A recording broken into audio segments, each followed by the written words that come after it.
dipersembahkan oleh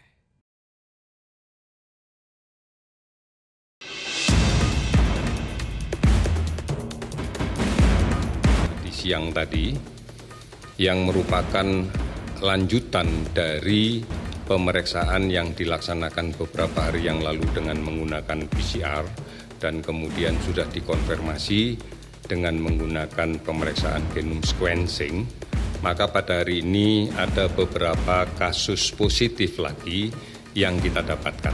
Yang pertama kita identifikasi sebagai kasus nomor 07, perempuan 59 tahun.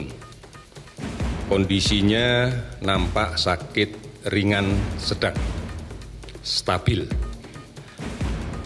Ini adalah kasus imported case.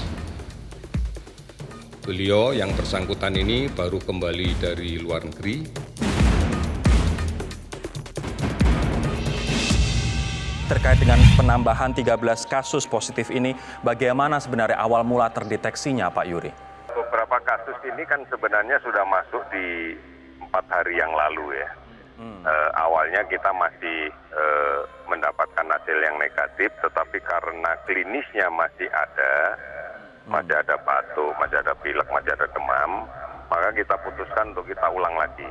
Dan kemudian kita lakukan pemeriksaan bukan hanya dengan menggunakan metode cepat, tapi juga kita menggunakan metode genome sequencing. Oleh karena itu hasil genome sequencing kita dapatkan hari ini dan ternyata kasusnya adalah positif.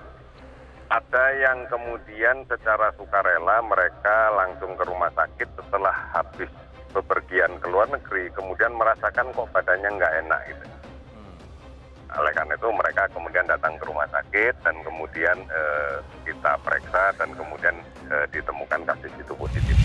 Ya, yang pasti kita tidak akan menyebutkan nama rumah sakitnya ya. Ini sudah konsensus kita, tidak akan mengungkap identitasnya dan tidak menyebutkan rumah sakitnya. Termasuk untuk warga negara asing pun kita tidak akan menyebutkan asal kewarganegaranya.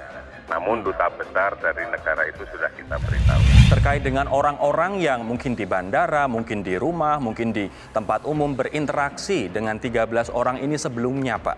Langkah tracing seperti apa yang pemerintah lakukan? Dari setiap kontak positif pasti kita akan lakukan pendalaman ya. Sepanjang dia melaksanakan perjalanan sampai kemudian kita perkirakan sakit, siapa sih kontak dekat? Kontak dekat ini kan tidak dimanai dengan orang ketemu kan. Ini kan kontak dekat artinya pada jarak komunikasi kurang dari semeter itu yang intens itu. Di mana kemungkinan percikan droplet dia akan bisa menyampai ke orang lain. Jadi tidak kemudian orang yang ketemu simpangan jalan nggak ngapa-ngapain itu kita anggap sebagai kontak dekat.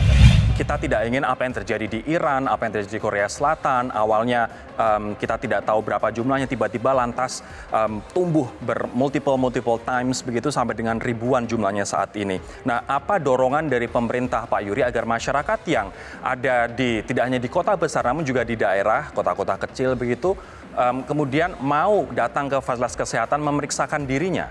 Ya, kita harus menyadarkan kepada masyarakat ya, bahwa penyakit menular itu basisnya community ya. Jadi tidak bisa berbicara tentang orang per orang.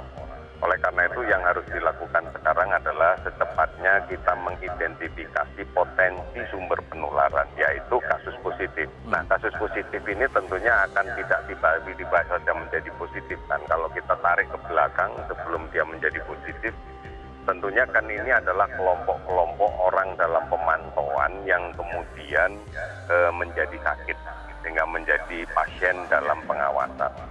Dan kemudian juga adanya kontak tracing dari kasus positif kepada orang yang mungkin dia tidak pernah keluar negeri sama sekali dan kemudian tertular oleh orang yang kontak positif.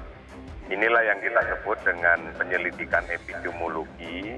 Dan inilah yang kemudian menjadi tulang punggung kita sekarang untuk melakukan upaya yang komprehensif di dalam kaitan dengan menghentikan penyebaran. Jadi oleh karena itu masyarakat harus paham betul COVID-19 ini apa sih, bagaimana sih nyebarnya, kemudian siapa sih yang memiliki potensi untuk bisa menularkan atau jadi sumber penular. Ini yang harus betul-betul dipahami oleh masyarakat. Pak Yuri, apakah kemudian masyarakat bisa menggunakan puskesmas sebagai garda pertama untuk memeriksakan dirinya, Pak?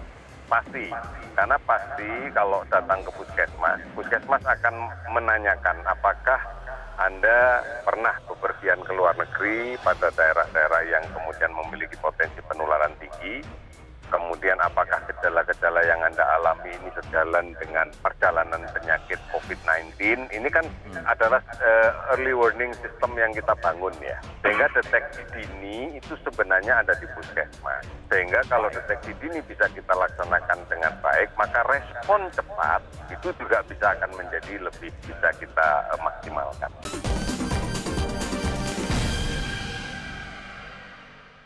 Dipersembahkan oleh